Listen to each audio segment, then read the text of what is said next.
Welcome, dear Sunnybank Bible Study Family, to our daily Gospel meditation on this Sunday, 12th of July, 2026.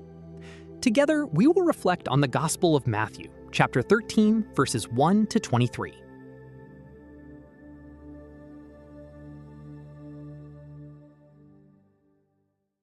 Welcome to today's Explainer. Today, we're diving straight into some truly profound wisdom from Matthew chapter 13 and looking at how we can literally transform our homes into thriving gardens of grace. I am so pumped to unpack this with you because it takes this ancient wisdom and applies it right to the very modern spaces where we actually live and grow. It's basically a masterclass on the exact mechanics of spiritual growth. Let's get into it. So let's kick things off with a question that I think hits home for a lot of us in this super busy, hyper-distracted world. Why do moments of inspiration just fade away like the morning mist? You know exactly what I mean, right? You hear something profoundly true. You feel deeply moved in the moment. But then by, say, Tuesday morning, that feeling is completely gone. Well, today, we're going to look at our source text to figure out exactly why some ideas take deep root and totally change our lives, while others just vanish into thin air. We tend to trap ourselves in this frantic activity, right? Feeling like we constantly have to rush around, doing more and checking off those spiritual boxes. But the real secret, the true secret to spiritual life, is actually found in the complete opposite. It's found in the quiet, patient quality of our listening. It's not at all about how fast we move. It's about how still we can become so we can actually receive what's being planted. To really wrap our heads around this, he uses this beautiful imagery of sun-drenched fields and a generous sower. The core idea here is that God is radically generous. I mean, he doesn't hoard the seeds of his grace or only plant them in perfectly manicured, pre-fertilized little pots. No, he scatters them absolutely everywhere. He's constantly giving us this gift of grace, which means the variable in this whole equation isn't the seed itself. It's where the seed actually lands. Jesus introduces this whole concept with a really masterful invitation to visualize this radical generosity. He says, imagine a sower going out to sow. The sower is literally just walking along, throwing seed across all different types of ground, knowing full well that, frankly, not all of it is going to make it. So let's break down the 4 different places these seeds land and what exactly happens to them.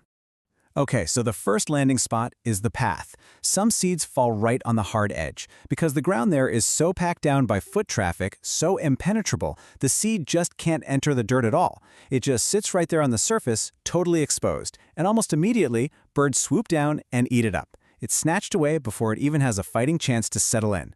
Next up, we have the rocks. Some seeds hit these rocky patches where they find just a tiny, shallow bit of soil. Now, because there's nowhere for the roots to dig down deep, all that plant's energy goes straight up. They spring up instantly. At first glance, it looks like a massive, instant success. But, and this is a big but, because there's absolutely no depth of earth, as soon as the sun beats down, they're scorched. Without deep roots to draw water, they just wither away completely. Then, there are the seeds that fall among thorns. Now, this soil is actually deep enough for the seed to grow, but the problem is it's already occupied. The seed starts to grow right alongside the thorns, but those thorns, they are stronger, they're thicker, and they grow much faster. They shoot up and simply choke the life right out of the new plants, stealing all the nutrients, the water, and the sunlight. Which brings us to the crucial point, this final landing spot, the rich soil. This is the ground that is deep, it's cleared out, and it's completely ready to receive. The seed takes root beautifully here and yields an absolutely staggering harvest. We're talking 30, 60, or even 100-fold. That is a single seed producing a massive exponential crop, all because the environment was perfectly primed for it. Now, right before Jesus explains the deeper meaning behind all this, his disciples actually pull him aside and ask, "Why do you speak in parables?" And Jesus replies with this quote, "The mysteries of the kingdom of heaven are revealed to you." He goes on to explain that so many people look without really seeing and listen without actually hearing or understanding. So the parable is essentially an invitation. It forces you to shift from just superficially hearing a story about ancient farming to deeply investigating its meaning. It requires you to really lean in. Let's break down exactly what that looks like. The path represents a person who hears the word of the kingdom, but just doesn't understand it. Their heart is hard, so the evil one simply carries off what was sown. The rocks, on the other hand, represent someone who hears the word and welcomes it instantly with incredible joy. But they have no root, so the moment a trial or a bit of persecution comes along, they fall away instantly because their faith was completely superficial. But it is this third soil that builds such a fascinating bridge directly into our modern 21st century lives. This is the soil covered in thorns. This is the person who hears the word, but the worries of this world and the lure of riches choke it out, so they produce nothing. I want you to think about that for a second. The seed is good. The soil is totally capable, but the environment is just way, way too cluttered. Which brings us to a really beautiful application, the domestic church. This is the powerful idea that we don't just live out this gospel message in a brick building on Sunday mornings, we live it out directly in our homes. We are called to intentionally tend to the soil of our families, right in our living rooms and around our kitchen tables. We are the gardeners of our own domestic church. So how exactly do we do that?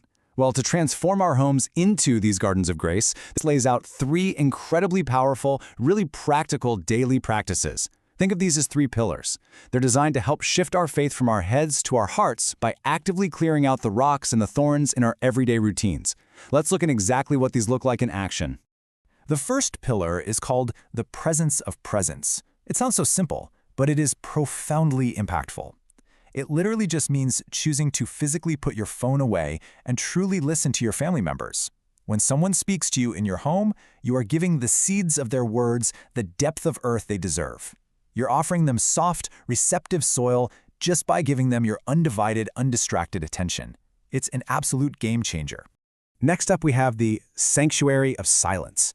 This one requires deliberately creating a pocket of quiet in your house, even if it's just for 5 short minutes a day. During this time, you completely shut out the worldly worries. You ignore the endless to-do list. You're basically pulling up those digital thorns so that the Word of God actually has the physical and mental space to take root, without being instantly choked out by the chaos of the day. Finally, our third pillar is patient cultivation.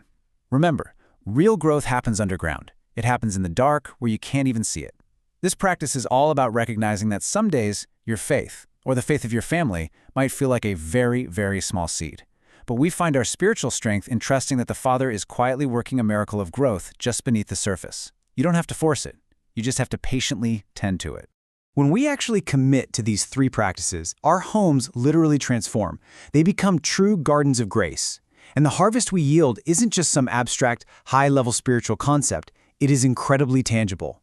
We harvest this massive yield of kindness, patience, and just an unshakable peace in our daily, everyday interactions.